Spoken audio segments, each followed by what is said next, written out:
Today we are going to learn how to take body measurements for a Pathani suit or a short Pathani kurta.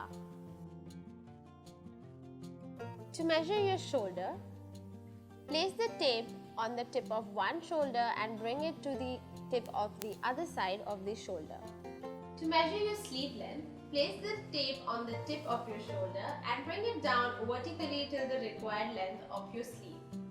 To measure your chest level, take the measuring tape around this level to measure it. To measure your stomach area, take the measuring tape around this level to measure it. To measure your hip level, take the measuring tape around this level, which is 7 to 8 inches below your waistline, to measure it. To measure your top length, place the tape in the midsection of your shoulder and bring it down vertically till the required length of your kurta. To measure your bottom waist level, take the measuring tape around this area from where you will wear your bottom.